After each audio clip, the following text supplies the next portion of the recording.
Привет! Когда я начинал играть в конкурс Blade, я пытался загуглить какую-то актуалочку, где-то посмотреть гайдецкий, а может обзор, но поиски мои были тщетны, а может я плохо искал, и каково же было мое удивление, что и через год, зайдя на YouTube, ничего подобного я так и не увидел. Но скорее всего уже и ты столкнулся с дефицитом информации о КБ. Неудивительно, игра стремительно развивается, что делает любой мета-выпуск о ней неюзабельным уже через короткий промежуток времени. Поэтому я пытаюсь сделать выпуски своих гайдов на все времена. А вот получилось ли у меня это? Напиши в комментариях после просмотра видео. Ты на канале Лорда Говарда, и сегодня мы поговорим о классах, герое и обо всем, что с этим связано. А чтобы поднять это видео в рекомендациях и собрать аудиторию, которая может дать критику или дополнить инфу, жмякни на лайк, погнали!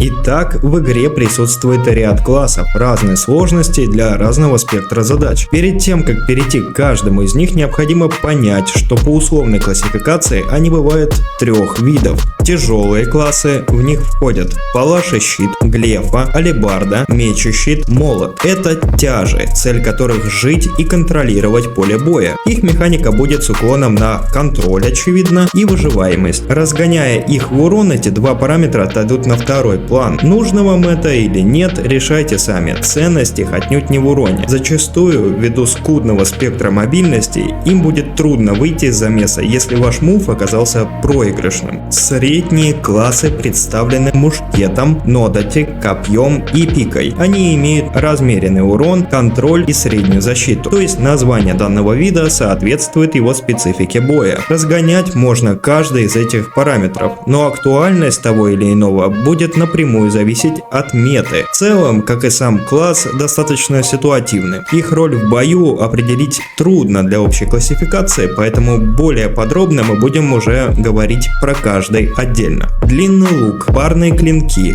короткий лук и скимитар — это легкие классы. Стоит ли говорить, что за неимением хорошей защиты они будут играться через эскейп, контроль и урон? Думаю, нет. Зачастую заход в пуще боя для них окажется летальным, поэтому легкие классы направлены на таргетную цель, убийство загулявших героев, заход в незащищенный стан противника и так далее. Здесь упомяну, что не все классы будут доступны с самого начала, а именно пика, скимитар и молот откроются вам, пройдя определенный сезон. Так, молот открывается в 3-м сезоне, пика в 8-м сезоне, а скимитар в 14-м. Чтобы переключить сезон, откройте меню сезона на клавишу F5 и перейдите в раздел «Отряды». Далее, нажав на клавишу в правом верхнем углу экрана, вы перейдете к обзору сезонов. Открыв меню умений, вы можете видеть умения всех классов и их описание, просмотреть обзор каста способностей и прокачать тот или иной скилл. Сделать это можно, нажав на клавишу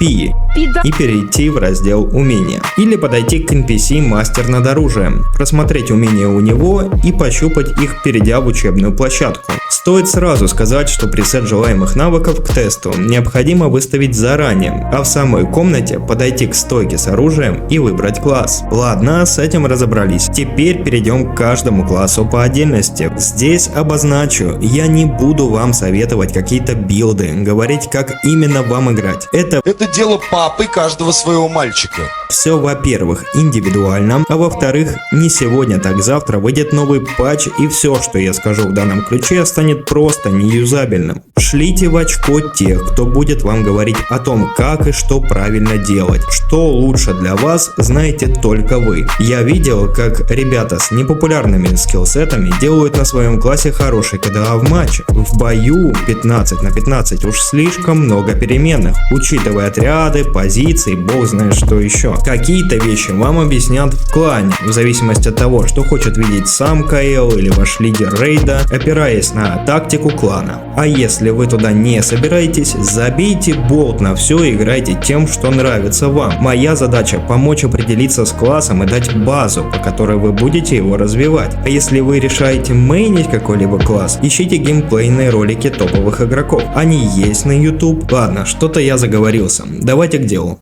Тяжелые классы открывает меч и щит. Гэнгста-щит! В простонародье консервная банка. Танк из танков, способный наносить урон из-под поднятого щита, не теряя при этом скорости движения, и состейнить почти 50% от своего максимального здоровья одной кнопкой – молитвой. В совокупности это почти бессмертный паладин, живучая падла, которая будет бегать по точке, заставляя ее выкуривать всем селом. В ассортименте его контроля отбрасывание, подбрасывание воздуха и оглушение, а с себя сбросить контроль помогут ему аж 3 скилла – приговор, контратака и контрудар. Его таран можно также считать эскейпом. Способен наносить дробящий и рубящий урон от способностей, проникающий урон при атаках из-под щита и рубящий урон, когда тот опущен. Самодостаточный класс, который может играть как в команде, так и творить дичь по карте в Солянова. Вариаций немного, но они есть. Обычно в командном натиске таранит построение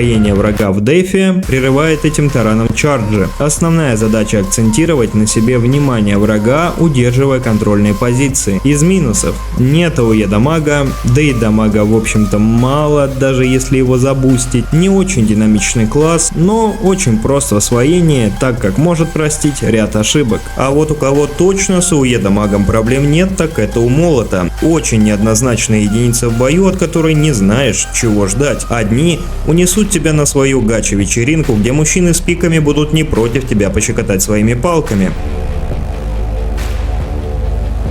Вот дерьмо. А другие откусят от твоей коробки лаком и кусочек, приведя тусу джусу к твоим опрокинутым солдатам. Способности данного танка будут расходовать стамину и заряжаться перед кастом. С контролем все в порядке. Опрокидывание, сбивание с ног, отталкивание. Если сдать своеобразный кувырок, упершись героя, дает микробаш. 3 скилла: раскалывающий удар, мощная контратака и крушитель гор, чтобы контроль с себя снять. Небольшая пробежка получардж, которая позволяет сократить зарядку его скиллов, а также почти все скиллы имеют неуязвимость во время каста. По дамагу только дробящий урон, со всего что можно, тут думаю не ошибетесь. Я бы не назвал этот класс таким уж самостоятельным, как минимум от отряда играть придется, но если его нет, нарубить убийств солдат не такая уж и проблема. Он будет играть по ситуации, либо дербанить вражеские построения на запчасти, либо цеплять героев, но в команде. Да и поддержать точку, как любой другой тяж, может с успехом, пусть и переменным. Минусы: плох в дефе, мало защиты, сильно зависим от стамины, освоение и реализация на среднем уровне, так как перед мувом необходимо подумать, пустить стамину на скиллы или на бегство.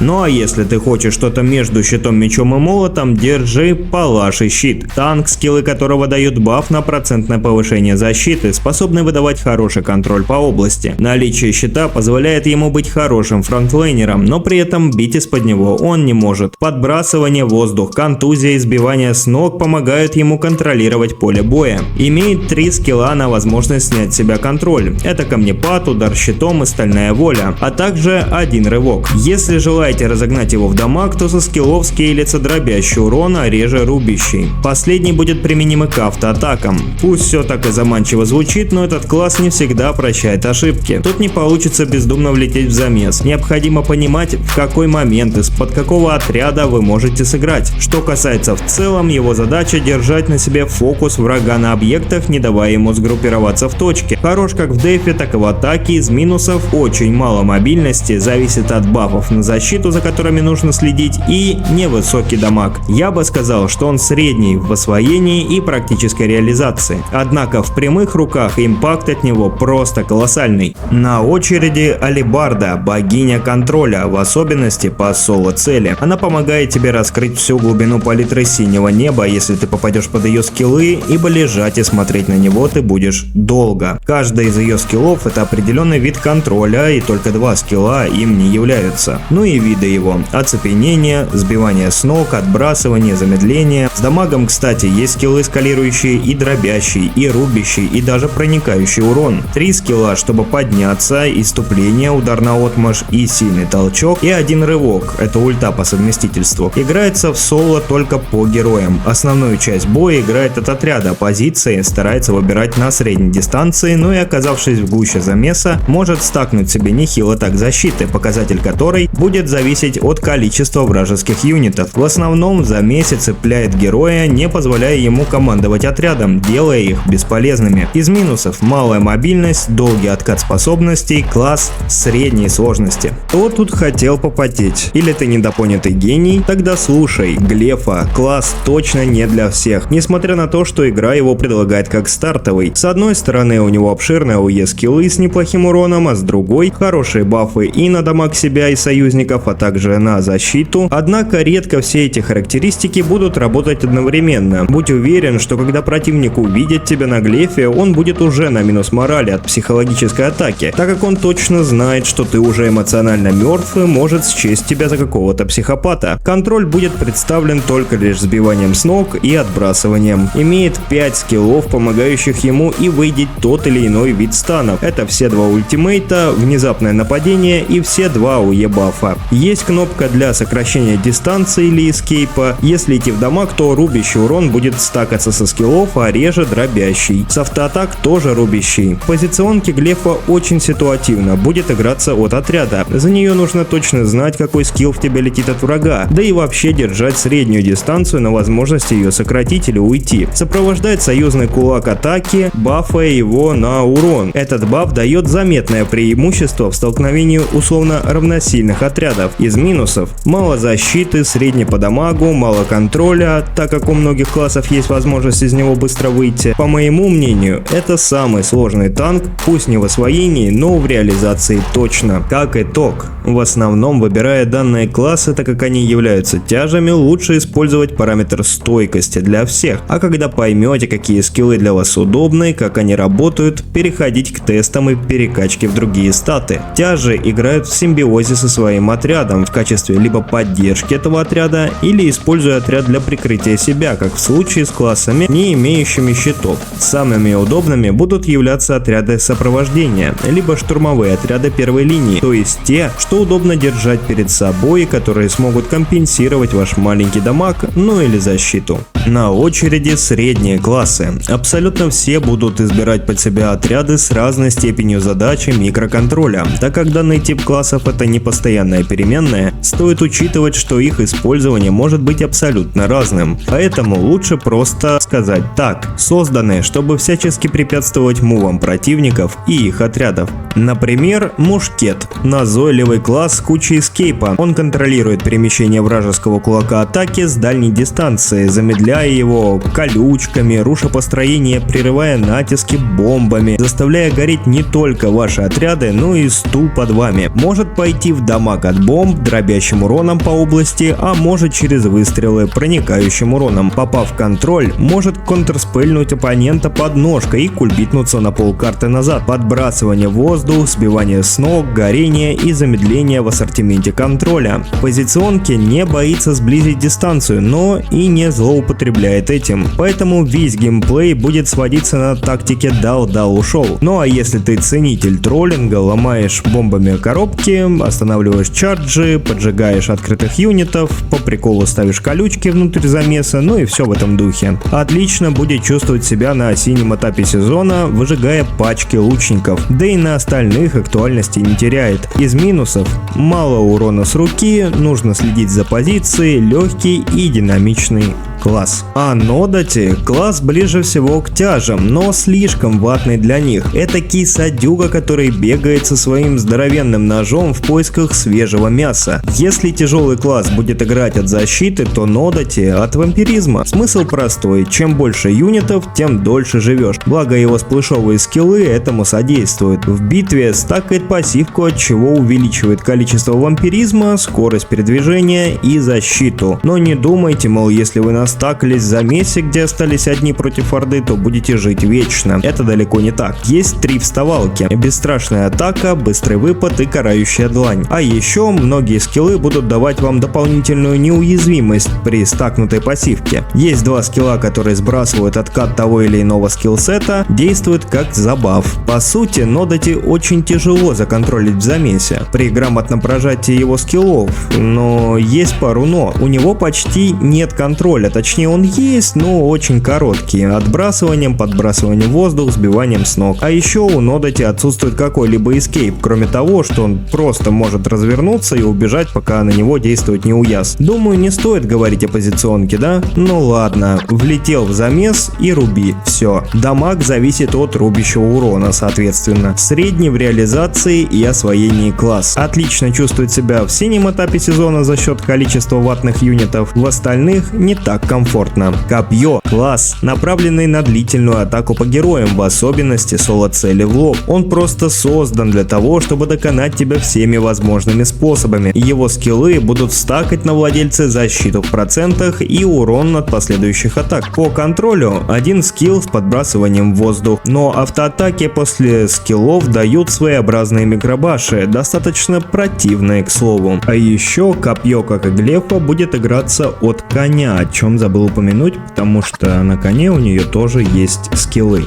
Из вставалок суровое возмездие, беспощадное жало и наскок. Дамаг со скиллов очевидно проникающий урон, но есть и рубящий. Позиционка тут будет нелегкая. Часто это больше хороший напарник для того, чтобы цеплять героев и вносить в них урон, условно под контроль какого-то тяжа. Но в соло нужно понимать очень много, чтобы дать хороший импакт. Как минимум, зонить героев у него получается достаточно хорошо. Как пример, у него есть скилл на парирование стрел, есть на пробитие блока, на средней дистанции и неблокируемые атаки. А вот с отрядами будет действовать из-под прикрытия и чаще всего от ультимейта. Есть весомые минусы: отсутствие эскейпа, средний урон, очень мало контроля. Но если дать ему бить, будет неплохо себя показывать. Считается самым сложным среднячком. А вот Пика, его собрат, так сказать, это та еще заноза. Влететь в замес надамажить или раскидать отряды? Натя. Влететь в замес надамажить или законтролить героя? Натя. Быстро выйти из месива, крутясь на своем шесте как стриптизерша?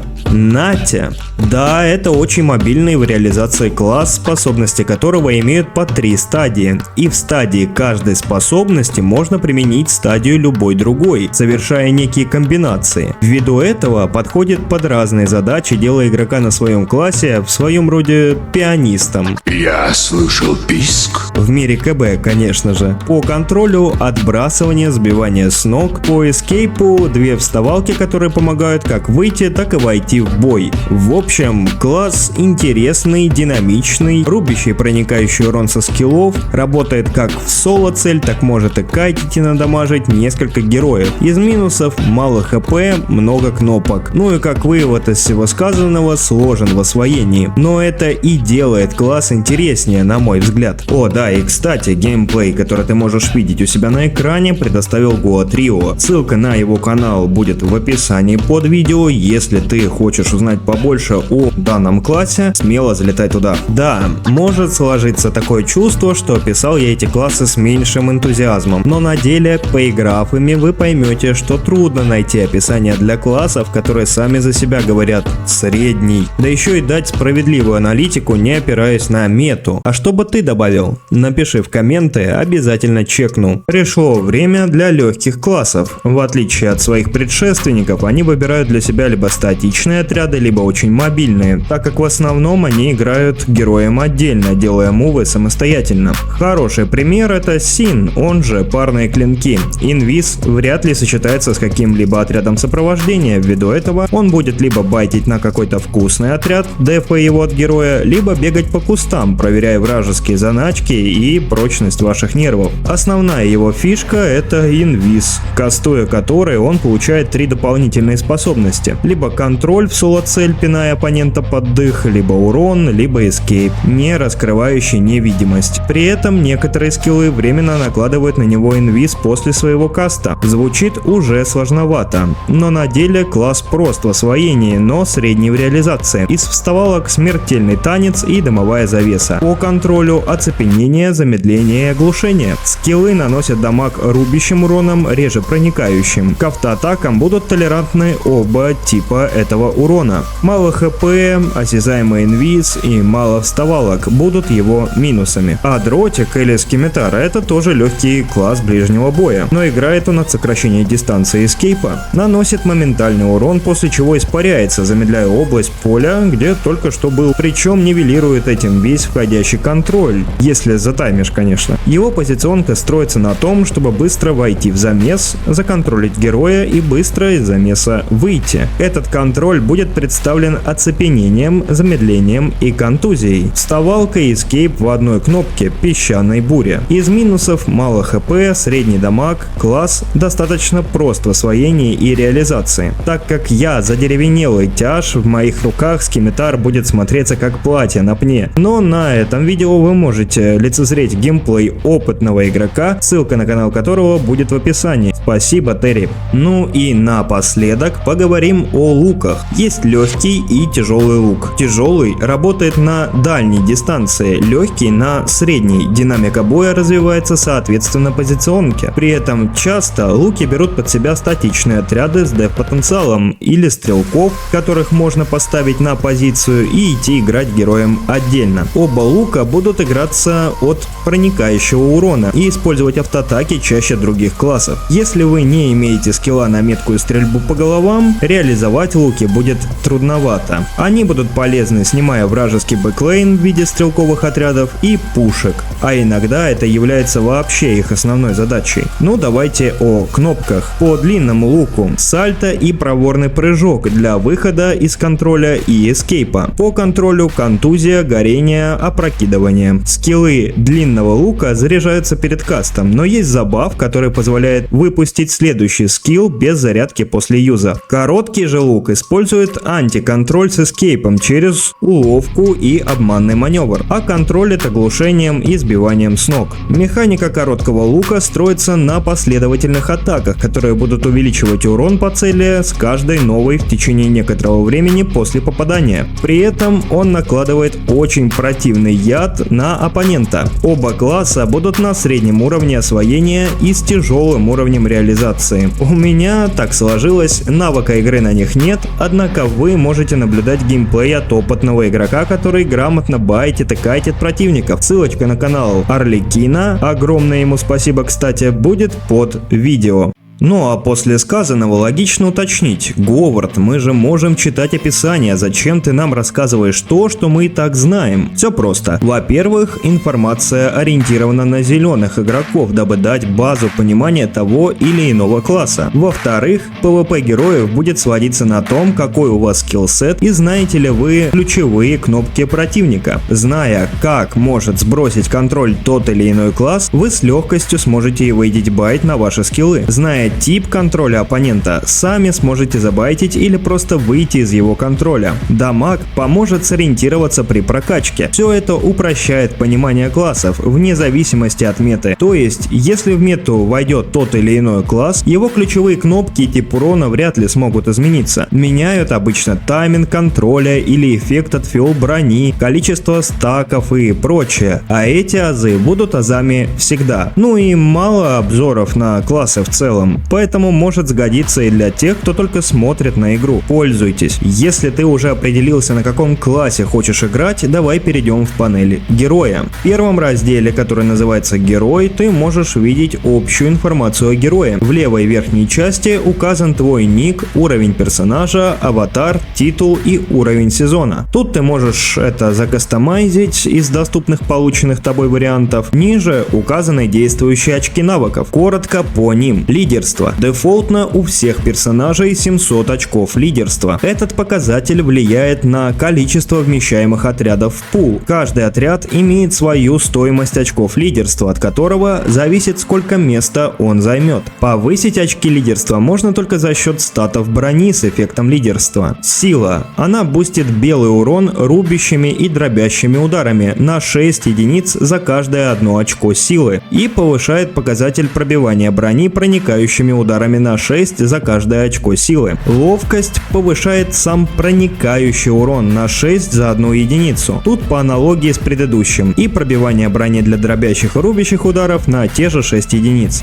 Стойкость за 1 очко повышает защиту от урона на 3 единицы. Выносливость повышает максимальный запас здоровья на 100 единиц за 1 очко и количество стамины. Таким образом, исходя из того или иного скилла, в зависимости от того, какой эффект он грейдит, вы можете качать тот или иной параметр. Например, если скилл дает 120% от базового рубящего урона, а у меня условно 1722 единицы, то получается, что до макса скилла пойдет 2066 единиц рубящего урона. При этом в описании сказано, что вдобавок скилл дает 2291 единицу рубящим уроном. Путем математического анализа высшей школы математики понимаем, что итог с одного нажатия идет 4357 урона. Но в скилле отсутствует буст к пробиванию брони рубящим уроном, а значит в лоб персонажа войдет не весь урон, если у оппонента вкачана стойкость больше стоковой. Однако удары в спину наносят гарантированный критический урон, который пропустит весь буст от скилла, то есть все 4357 урона, и может даже чуточку сверху. Логичный вопрос: а 4К урона это много? А сколько надо? Отвечу просто. Ориентируйся на то, что у среднестатистического персонажа 30 тысяч здоровья и где-то по 1000 защиты от того или иного типа урона. Это был лишь краткий пример, то есть при составлении билда тебе нужно учитывать: первое, тип урона, который выдает каждый твой скилл из скиллсета. Если в скиллсете превалирует буст проникающего урона, смотри, какой параметр больше: процент от базового урона или же фиксированный добавочный, и отталкивайся от него, ну или от автоатак, это сам решай. Второе, какой класс часто на тебя выходит или какой тебе встречается больше, чтобы прикинуть на его тип доспеха свой урон. А что у нас со стойкостью? Ну тут все просто: больше брони, дольше живешь. Выносливость — прибавление белого здоровья, которое мало когда имеет смысл. Рекомендую прибавлять себе выносливость с рун или эффектов снаряжения. Таким образом, если вы условно вкачиваетесь в стойкость, можно немного догнать ее здоровьем, чтобы все смотрелось полноценно. Опять же, иногда это может не ролять, но я советую играться с этим только когда у вас уже появится четкое понимание, что к чему идет. Если вы захотите скинуть статы или перекинуть их для игры на другом классе, вы можете сделать это бесплатно один раз в неделю или купив у контрабандиста свиток нового начала за серебро. К сожалению, в этой игре нет какого-то строгого правила, мол, вот так вот надо качаться этому классу. Обычно все зависит от статов вашего доспеха и оружия. Сила, ловкость, стойкость и выносливость лишь подгоняются для улучшения того или иного просевшего аспекта. Ну и все еще зависит от того, как вы держите позиционку. Можете ли вы себе позволить пожертвовать защитой ради буста урона или нет. Как раз о доспехах. В правой части экрана вы можете видеть ваши доспехи и оружие. Наведя на них курсор, вы увидите максимальную прочность предмета. Условно, это значение, которое отражает запас количества раз для починки этого элемента снаряжения.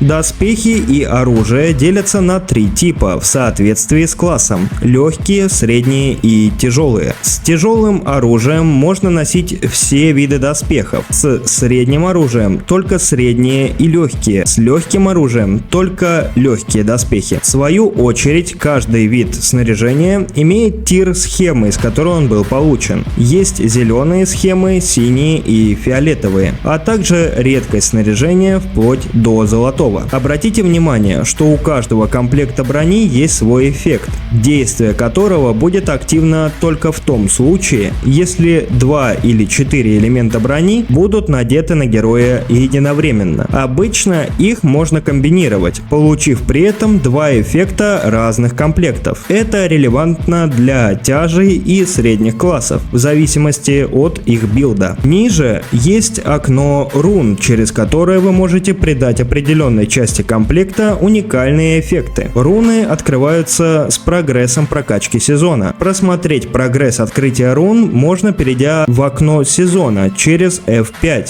и далее в раздел руны сезона. Как работают руны? Очень просто. Выбирайте элемент снаряжения и выбирайте к нему руны, опираясь на эффекты, которые они дают. Так, к примеру, руна на бинты в сапогах позволит применять аптечку в движении, не прерывая отхил. У каждого снаряжения есть 5 ячеек силы руны и 3 слота для самих рун. Более 3 рун поставить нельзя, и количество силы не может превысить значение в 5 ячеек. Руны устанавливаются и изымаются бесплатно, однако в каждом сезоне сетап рун будет меняться, а прогресс прохождения сезона будет обнулен. Это значит, что руны нужно открывать каждый сезон с нуля. Самым легким способом получения доспехов является их крафт. Для крафта вам понадобится схема снаряжения. Она выпадает с разных игровых активностей и еще продается на аукционе на крайний случай. Советую начать и далее развивать сет из синих схем снаряжения, так как они падают чаще, обслуживаются дешевле и дают нормальные статы, в то время как фиол схема редкая и ресурсозатратная, но при этом фиолетовая схема дает хорошие классовые эффекты комплекта. Зеленые схемы можете вообще продать посланцу славы, они вряд ли вам понадобятся. Для крафта подойдите к NPC кузнец и выберите окно мастерская снаряжения. Здесь, выбрав нужный элемент брони или оружия, можете видеть необходимые ресурсы для крафта. Все они выпадают после боя в PvE и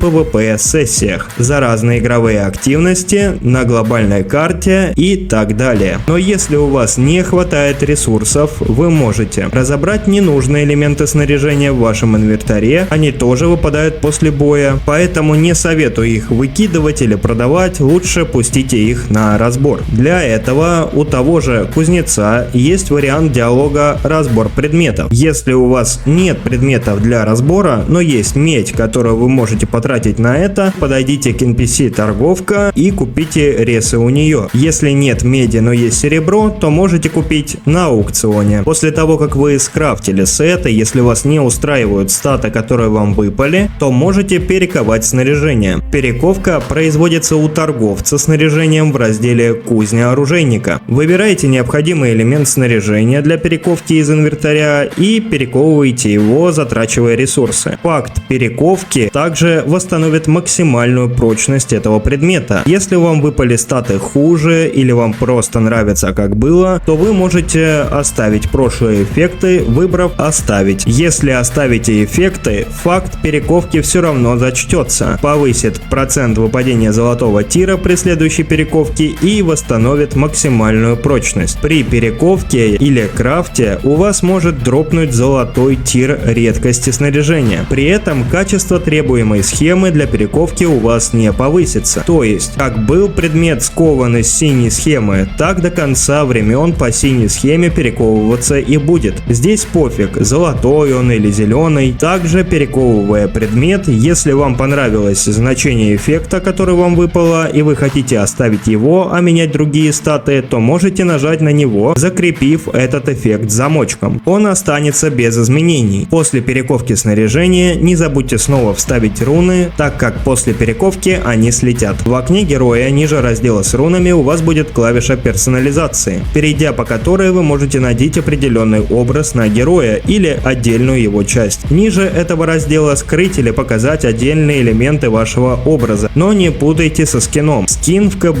– это привязанное обличие определенного предмета. Наглядно изучить этот вопрос вы сможете у NPC-изобретатель. У него же вы сможете и разобрать повторяющиеся элементы отображения, к примеру, полученные из Twitch дропов. Они разбираются на редкости, которые используются при создании образов. Открыть меню создания образов можно через клавишу G, далее создание образов. А повторные предметы с сундуков сами будут распадаться на редкости. Для вашего скакуна предусмотрено все то же самое, что для героя, но в разделе «Скакун». Крафт брони скакуна будет производиться в диалоговом окне NPC «Кузнец. Черное дело». Для удобства в ориентировании все необходимые NPC для героя будут находиться в сводке локации, нажав на Tab в разделе «Подготовка героя». Ну и стоит учитывать, что на синем этапе сезона лучше использовать доспехи, которые можно купить у посланца славы. Они дадут неплохие статы, а самое главное, хороший буст к лидерству на первое время, что позволит вам взять в пул больше отрядов. Почему они релевантнее других доспехов? Да потому что в синий этап сезонов дополнительные эффекты с комплектов не действуют. После того, как ты создал сет, раскидал очки навыков, повесил руны, не забудь посмотреть, как все это скейлится через подробное описание под очками навыков героя. Вот мы с вами и закончили целый блок по подготовке героев КБ. Понимаю, что многое из этого предусмотрено обучением, но чтобы систематизировать материал и дать его постепенно, некоторые моменты мне пришлось упомянуть. Напиши, был ли полезен тебе данный гайд, чтобы ты в него добавил. Буду очень рад, если за мои старания ты поставишь лайк. Это повысит шанс того, что ролик увидит большее количество новичков или давно не заходивших игроков. Скоро я начну уже работу над следующим блоком. Подпишись на канал, чтобы не пропустить данное видео. Ну а с вами был Лорд Говард. Удачных дуэлей и прокачки героя. Покеда!